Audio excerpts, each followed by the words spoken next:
Bharatiya Janata party Himachal Pradesh के अध्यक्ष श्री सतपाल जी सत्ती और मेरे बहनों भाइयों, जिसे आप और सारा देश 2014 में प्रधानमंत्री के रूप में देखना चाहता है, ऐसे आदरणीय नरेंद्र भाई मोदी, यहां के पूर्व मुख्यमंत्री श्री प्रेम कुमार जी धूमल, पूर्व मुख्यमंत्री आदरणीय शांता कुमार जी, राष्ट्रीय महासचिव श्री जगत प्रकाश जी नड्डा, यहां के प्रभारी श्री बलबीर जी पुंज, यहां के स्थानीय सांसद, युवा मोर्चे के राष्ट्रीय अध्यक्ष प्रिय अनुराग ठाकुर, श्रीमती विमला कश्यप और लेफ्टिनेंट जनरल एच.एस. कंवर, यहां उपस्थित मेरे सभी सम्मानित बहनों एवं भाइयों, मुझे यह कल्पना नहीं थी कि हिमाचल प्रदेश में किसी इतनी बड़ी सार्वजनिक सभा को मुझे संबोधित करने का अवसर प्राप्त होगा।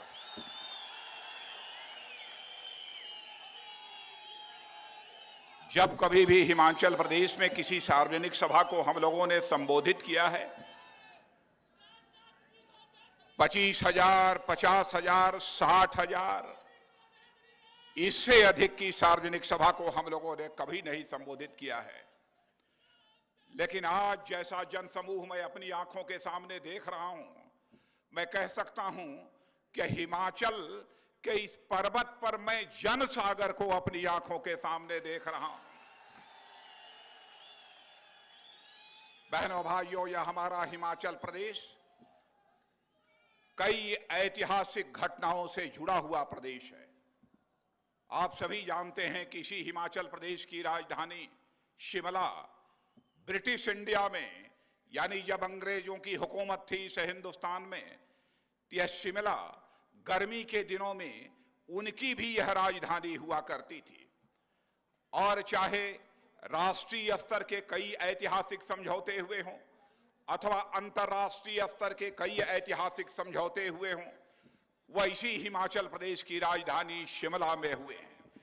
मैं आपको याद दिलाना चाहता हूं, तिब्बत को स्वायत्तता देने का प्रश्न जब खड़ा हुआ था और यह हुआ किस स्थान की तलाश की जाए जहां पर कि भारत के प्रतिनिधि, चीन के प्रतिनिधि और तिब्बत के प्रतिनिधि बैठकर वह समझौता करें, तो जिस स्थान का चयन हुआ था समझौता वार्ता के लिए, वही हिमाचल प्रदेश की राजधानी शिमला का ही उस समय चयन किया गया था। इसीलिए मैं कह रहा हूं, कई ऐतिहासिक घटनाओं की साक्षी यह हिमाचल प्रदेश है। इतना ही नहीं, जब 1971 में हमारे भारत के सेना के जवानों ने पाकिस्तान पर विजय प्राप्त की थी और 90,000 से अधिक पाकिस्तानी सैनिकों को बंदी बनाने में कामयाबी हासिल की थी, तो उसके बाद तत्कालीन प्रधानमंत्री श्रीमती इंदिरा गांधी और उस समय के पाकिस्तान के नेता जुल्फिकार अली भुट्टो की भी वार्ता हुई थी, तो इसे हिमाचल प्रदेश की राजधानी शिमला में ही वह वार्ता हुई थी। बहनों भाइयों, कई ऐसे समझौते हो चुके हैं, लेकिन सचमुच यदि मैं 1971 के समझौते की बात करता हूं, जिसमें कि पाकिस्तान के बंदी बनाए गए 90,000 से अधिक सेना के जवानों को भारत ने छोड़ देने का काम किया था, शायद उसी समय श्रीमती इंदिरा गांधी ने दो टूक शब्दों में पाकिस्तान को कह दिया होता कि जब तक पाकिस्तान कश्मीर का वह हिस्सा जो पाकिस्तान के कब्जे में है, जिसे हम पाक अधिकृत कश्मीर के रूप में जानते हैं, जब तक पाकिस्तान उसे भारत को वापस नहीं करेगा, तब तक बंदी बनाए गए पाकिस्तान के 90,000 सैनिकों को भी रिहा नहीं किया जाएगा। शायद उसी दिन पाक अधिकृत कश्मीर के बारे में अंतिम फैसला हो गया होता। लेकिन बहनों भाइयों, मुसीबत यथावत बनी हुई है, यथावत मुसीबत बनी हुई है। पाकिस्तान के साथ बार बार समझौते होते हैं, फिर भी पाकिस्तान अपने समझौतों को बार बार तोड़ता है।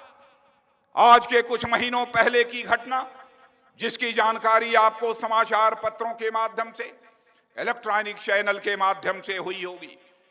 पाकिस्तान के सेना के जवान एक बार, दो बार, 10 बार सीज फायर का वायलेशन नहीं करते हैं, बल्कि उनके सेना के जवान भारत के सीमा में घुस आते हैं, हमारे भारत के सेना की जवानों की हत्या करके वापस चले जाते हैं। और पाकिस्तान के सेना के जवानों ने एक बार तो ऐसा दुस्साहस किया कि हमारे देश की सीमा में घुसकर हमारे 2 सेना के जवानों की हत्या कर दी। एक हमारे सेना के जवान की हत्या करने के बाद उसका शरीर कुचल डाला और दूसरे सेना के जवान का सिर धड़ से अलग करके वह वापस उसका सिर अपने साथ लेकर पाकिस्तान चले गए। लेकिन हमारे प्रधानमंत्री हाथ पर हाथ धरे बैठे हुए थे। पाकिस्तान के खिलाफ एक लफ्ज भी बोलने की जहमत इन्होंने, प्रधानमंत्री ने नहीं उठाई। कांग्रेस की अध्यक्षा श्रीमती सोनिया गांधी ने भी बोलने की जरूरत नहीं समझी। बार बार भारत के राष्ट्रीय मान सम्मान, स्वाभिमान पर पाकिस्तान ने चोट पहुंचाई है। बहनों भाइयों, चीन ने चोट पहुंचाई है, लेकिन कांग्रेस की हुकूमत चुप्पी साधे बैठी रहती है। शायद उसे इस बात की जानकारी नहीं है कि जब जब भारत और पाकिस्तान के बीच जंग हुआ है तो हमारे भारत के बहादुर सेना के जवानों ने बराबर पाकिस्तान पर विजय हासिल की है और भारत की विजय पताका को फहराने का काम किया है। यदि हमारे भारत के सेना के जवानों का यह सरकार हाथ न बांधती, हमारे सेना के जवानों को खुली आजादी दे देती, तो मैं दावे के साथ कहता हूं कि दुनिया के किसी देश की हिम्मत नहीं थी कि वह भारत की ओर आंख उठाकर देखने की जुर्रत कर सके। एक बार हमारे सेना के जवानों को खुला हाथ देकर तो देखो क्या हो गया है इस हुकूमत। यही चीन हमारा पड़ोसी देश है। बहनों भाइयों, पड़ोसी देशों के साथ हम बेहतर रिश्ते चाहते हैं। हम उनके साथ रिश्ते न तोड़ना चाहते हैं न बिगाड़ना चाहते हैं। पाकिस्तान भी बार बार सीज फायर का वायलेशन करता है। कभी यह मान लेता है कि कश्मीर घाटी का यह हिस्सा भारत का हिस्सा नहीं है, यह चीन का हिस्सा है। और कश्मीर से जाने वाले नागरिकों को नत्थी किया हुआ वीजा जारी किया करता है। और अरुणाचल प्रदेश को भी यह कहता है कि अरुणाचल यह भारत का हिस्सा नहीं है, बल्कि अरुणाचल यह चीन का हिस्सा है। उसे भी नत्थी किया हुआ वीजा जारी करता है। क्या हो गया है हमारी इस कांग्रेस की सरकार को। और हमारे प्रधानमंत्री डॉक्टर मनमोहन सिंह जी 23 अक्टूबर 2013 को चीन की राजधानी बीजिंग में जाते हैं। बीजिंग के साथ एक बॉर्डर डिफेंस कोऑपरेशन एग्रीमेंट कर डालते हैं। और बहनों भाइयों, आपको जानकर आश्चर्य होगा कि हमारे प्रधानमंत्री ने जो समझौता किया है चीन के साथ, वह कैसा शर्मनाक समझौता किया है। यदि चीन के सेना के जवान भारत की सीमा में घुस आते हैं तो भारत का सेना का जवान उन्हें पीछे खदेड़ेगा नहीं, बल्कि शांतिपूर्वक बैठा रहेगा, उनसे आरजू मिन्नत करेगा कि आप वापस चले जाइए, वापस चले जाइए। क्या हो गया है हमारी इस सरकार को।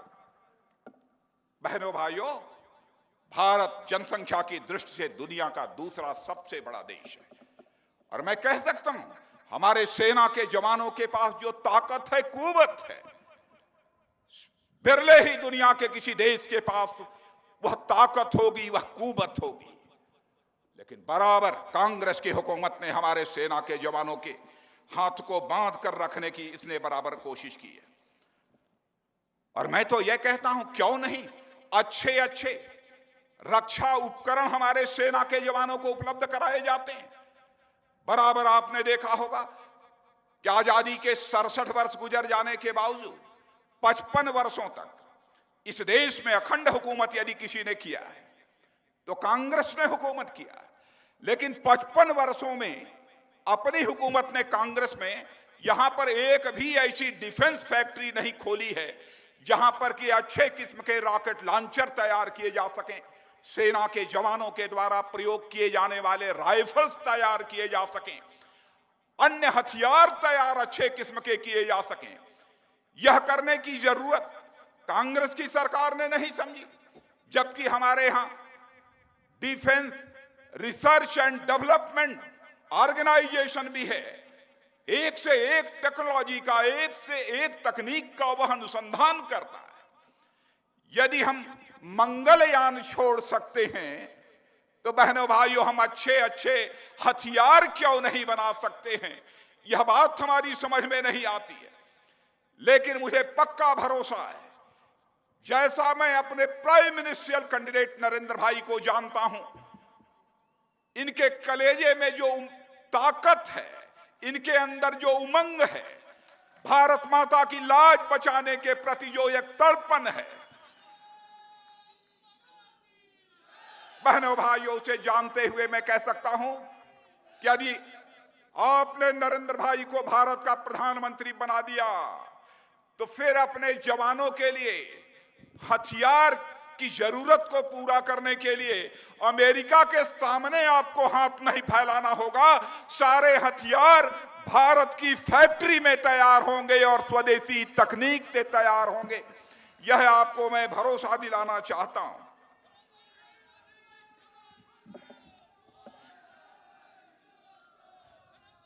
बहनों भाइयों, भारत के अंदर हर प्रकार की क्षमता है। भारत के नौजवानों के अंदर वह योग्यता और प्रतिभा है। और हिमाचल प्रदेश का तो शायद ही कुछ ऐसे परिवार होंगे जिस परिवार का कोई न कोई व्यक्ति सेना में नहीं काम करता होगा। और मुझे याद है कि 1971 में जब भारत और पाकिस्तान, जब वो युद्ध हुआ था 1971 का, तो उस समय 195 से अधिक नौजवान यदि कहीं का शहीद हुआ था तो केवल और केवल हिमाचल का यह जवान शहीद हुआ था। इसे भी अच्छी तरह जानता हूं। वैसे ही कारगिल का युद्ध हुआ, उसमें भी बड़ी संख्या से में नौजवान कहीं के यदि शहीद हुए थे, तो इसी हिमाचल प्रदेश के ही शहीद हुए थे। इस सच्चाई को भी मैं जानता हूं।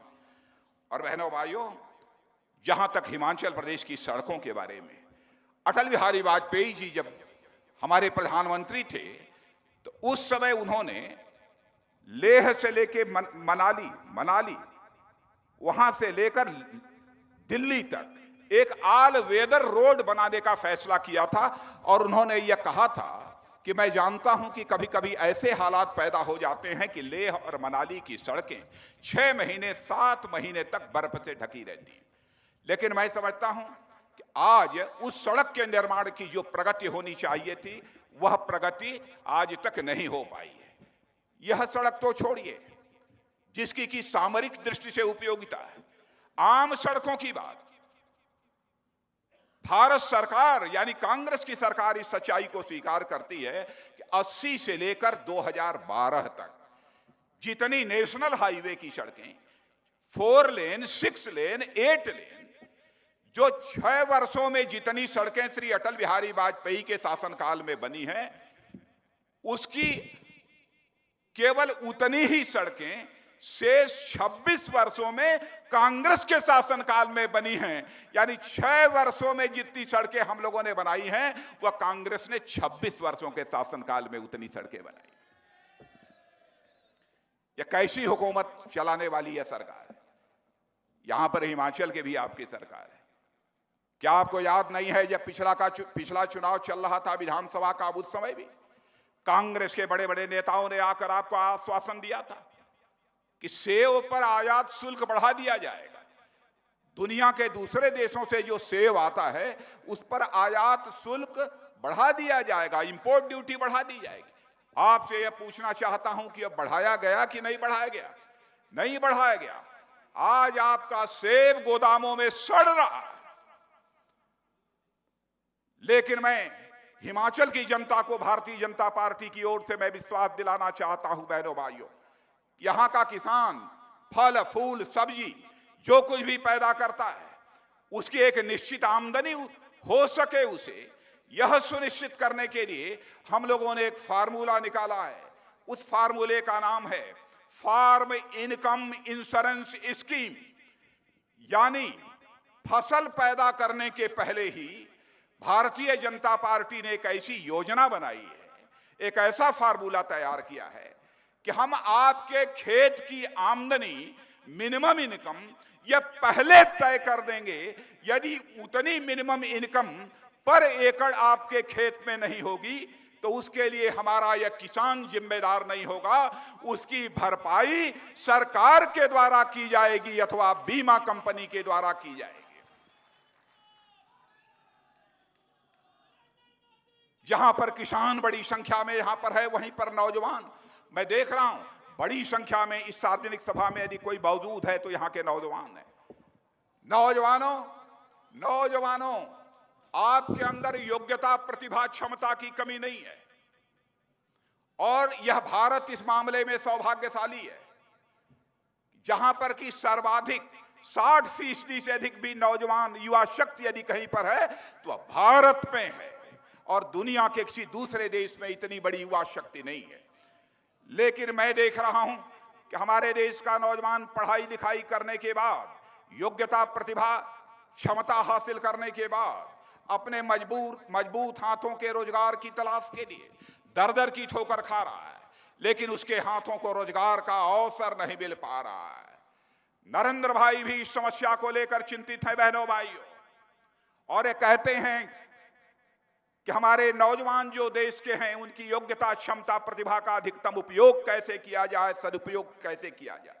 हम लोग विचार कर रहे थे, हम लोगों ने सोचा सभी को सरकारी नौकरी तो नहीं दी जा सकती है, लेकिन यदि हमारा नौजवान यदि अपना उद्योग चलाना चाहता है, सेल्फ एम्प्लॉयमेंट यदि करना चाहता है, तो क्यों न सरकार के द्वारा नॉमिनल रेट ऑफ इंटरेस्ट पर कम से कम ब्याज दर पर नौजवानों को कम से कम 3-4 साल के लिए कर्ज मुहैया करा दिया जाए ताकि वह स्वतः ही अपना कोई रोजगार खड़ा कर सके। आज यहां पर हर प्रकार की संभावनाएं हिमाचल में है बेरोजगारी की समस्या का समाधान निकालने के लिए। टूरिज्म को भी डेवलप किया जा सकता है, यहां पर फूड प्रोसेसिंग यूनिट्स लगाई जा सकती हैं, अन्य भी बहुत सारे ऐसे यहां पर उद्योग हो सकते हैं बहनों भाइयों जो स्थापित किए जा सकते हैं। आज के अवसर पर ज्यादा कुछ न कहते हुए मैं आज हिमाचल की जनता से यही अपील करने आया हूं बहनों भाइयों, यह भीड़ जो यहां पर दिखाई दे रही है, यह नरमुंड जो मैं आज अपनी आंखों के सामने देख रहा हूं, केवल हिमाचल में नहीं देख रहा हूं। आप हिंदुस्तान के किसी भी कोने में चले जाइए, जितनी भी रैलियां हुई हैं नरेंद्र भाई के हिंदुस्तान के कोने कोने में, बहनों भाइयों, लोग सभी स्थानों पर, सभी प्रदेशों में हमसे लोगों ने यही कहा कि साहब आजाद भारत के इतिहास में एक स्थान पर ऐसा नरमुंड तो मैंने कभी देखा ही नहीं कि जैसा कि इस सार्वजनिक सभा में देखने को मिल रहा है। सारे देश की जनता यह परिवर्तन चाहती है।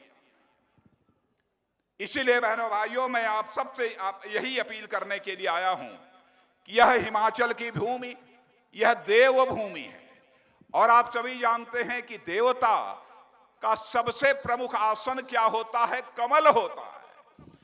और कमल कहां खिलता है? कमल कीचड़ में खिलता है। लेकिन सौभाग्य से कांग्रेस ने भ्रष्टाचार का, करप्शन का इतना कीचड़ कर दिया है कि अब उसमें कमल ही कमल खिलना है और हिंदुस्तान में भारतीय जनता पार्टी की सरकार बननी है। इसलिए मैं आप लोगों से एक आश्वासन चाहता हूं। आश्वासन देने को तैयार हैं? देने को तैयार हैं? बहनों भाइयों, एक ही आश्वासन आप सभी चाहता हूं। आप भरोसा दिलाइए, आपकी नजर लोकसभा के प्रत्याशी के ऊपर नहीं होनी चाहिए, कमल के ऊपर होनी चाहिए और भारत के होने वाले प्रधानमंत्री नरेंद्र भाई मोदी पर होनी चाहिए।